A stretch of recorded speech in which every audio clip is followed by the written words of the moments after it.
Senior صحافی اور تجزیہ کار سہیل وڑائچ کا کہنا ہے کہ اپوزیشن اتحاد میں پھوٹ پڑنے کے بعد اب عمران خان کی حکومت کو اقتدار سے بے دخلی کا کوئی چیلنج درپیش نہیں رہا تاکہ کہ اسٹیبلشمنٹ ان کو نکالنے کا فیصلہ کر لے۔ اب تو یہی چانس ہے کہ جب اسٹیبلشمنٹ سے لڑائی ہوگی تبھی حکومت کے جانے کا امکان ہے۔ اپوزیشن کی طرف سے تو کسی بڑے مارکے کا کوئی امکان نظر نہیں آتا۔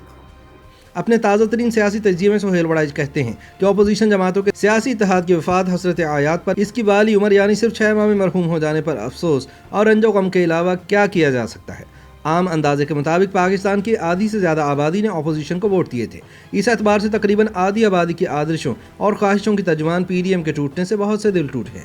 اپوزیشن کے حامی جو یہ سمجھتے تھے کہ پی ڈی ایم نہ صرف موجودہ حکومت کے خلاف ایک کارگر اپوزیشن اتحاد ہوگی بلکہ اس سے یہ بھی توقع تھی کہ یہ حکومت کو گرا بھی سکتی ہے، لیکن یہ تمام امیدیں اور خواہشیں ایک لبرل خاتون اور تنگ نظر ملا کی شادی کی طرح سے ٹوٹ کر رہ گئیں۔ سہیل وڑائچ یاد دلاتے ہیں کہ ویسے تو پیپلز پارٹی اور نون لیگ کا جب بھی اتحاد ہوا ہے، چاہے وہ اے آر ڈی ہو یا پی ڈی ایم، ان کے آپسی اختلافات اور ایک دوسرے پر ڈیل اور ڈھیل کے شکوک و شبہات کبھی ختم نہیں ہوئے۔ اتنے برسوں کی طویل مخالفت کے بعد ایک دوسرے پر مکمل اعتماد کی فضا کبھی بحال نہیں ہوئی۔ پی ڈی ایم نامی اتحاد بنا تو مسلم لیگ نون اور پیپلز پارٹی دونوں نے اس مشترکہ دستاویز پر دستخط کیے جس میں تحریک عدم اعتماد اور اجتماعی استعفوں دونوں کا ذکر تھا۔ بعد ازاں دونوں جماعتوں نے اس بنیادی مشترکہ دستاویز کی اپنی اپنی تشریح پیش کی۔ پیپلز پارٹی کا خیال تھا کہ پہلے تحریک عدم اعتماد اور لانگ مارچ ہونا چاہیے، اجتماعی استعفے آخری آپشن ہونا چاہیے۔ دوسری طرف نون لیگ اور جمعیت علماء اسلام فی کی تشریح یہ تھی کہ لانگ مارچ اور اجتماعی استعفے ایک ساتھ ہونے چاہیے۔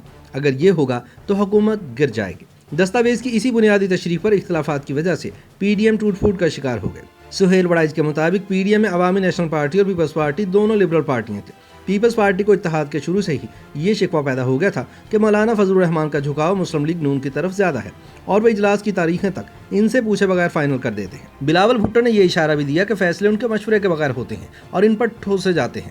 پیپلز پارٹی کو گلا تھا کہ مولانا فضل الرحمان اور مریم نواز کچھ زیادہ ہی جارحانہ طرز عمل اختیار کر رہے ہیں۔ ان کے خیال میں یہ طرز زمینی حقائق سے مطابقت نہیں رکھتا۔ آئیڈیل یہ تصوراتی طور پر ان کی باتوں میں جان ہے لیکن عملی طور پر ان پر چلنا ممکن نہیں۔ یہ تاثر کسی حد تک درست ہے کہ جے یو آئی ایف اور پیپلز پارٹی جو تھے، جے یو آئی ایف اور نون لیگ، ان کا آپس میں یہ بہت قریب ہو گئے تھے۔ حالانکہ مولانا فضل الرحمان کو سب سے ایک برابر رویہ رکھنا چاہیے تھا۔ بلاول بھٹو صاحب نے ایک ملاقات میں ہم سے یہ گلہ بھی کیا تھا کہ حتیٰ کہ جو اجلاس کی تاریخیں ہوتی ہیں وہ بھی ہم سے مشورہ نہیں کیا جاتا، ہم پر تھوپ دی جاتی ہیں، بتا دی جاتی ہیں کہ اس تاریخ کو اجلاس ہے، اور اسی طرح فیصلے جو ہیں وہ بھی پہلے سے کر کے ہمیں بتا دیے جاتے ہیں۔ تو یہ رویہ قطعاً غلط تھا اور ظاہر ہے اسی کے نتیجے میں پی ڈی ایم آج ان حالات کا شکار ہے۔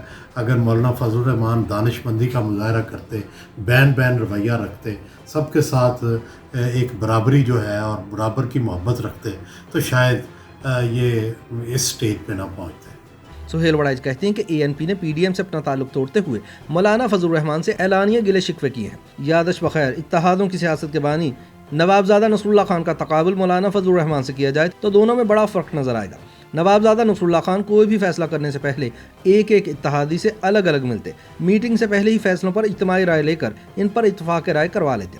اختلافی فیصلے عام اجلاس میں زیر بحث لانے کی بجائے علیحدہ میٹنگ میں زیر بحث لا کر ان کا حل نکال لیتے۔ سب سے زیادہ قصور مولانا فضل الرحمان کا ہے کیونکہ وہ اس کے سربراہ تھے اور انہیں چاہیے تھا کہ مختلف جو کمپوننٹ پارٹیز ہیں ان کو ملا کر چلتے ہیں۔ ہمیشہ سے میں نے دیکھا ہے نوابزادہ نصر اللہ خان صاحب کو، میں نے اے آر ڈی میں دیکھا ہے، ہمیشہ پہلے سے مشورہ کیا جاتا تھا، پھر جا کے فیصلے کیے جاتے تھے، یا فیصلے پہلے ہو جاتے ہیں مشورے بعد میں ہوتے تھے۔ اسی لیے شاید پیپلز پارٹی اور اے این پی جو تھی وہ ان فیصلوں پر بول پڑی۔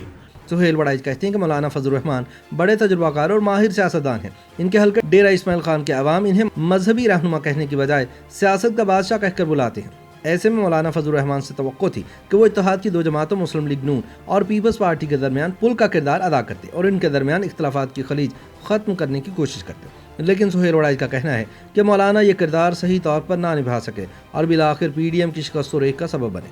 سہیل وڑائچ کا کہنا ہے کہ اتحادوں کی سیاست بڑا ہی نازک مرحلہ ہوتا ہے۔ سیاسی جماعتیں اتحاد کو ہمیشہ ڈھیلا ڈھالا رکھنا چاہتی ہیں۔ پیپلز پارٹی گزشتہ 5-6 دہائیوں سے سیاست کے کارزار میں ہے، 4 مرتبہ وفاقی سطح پر حکومت بنا چکی ہے، کئی بار سندھ حکومت چلا چکی ہے۔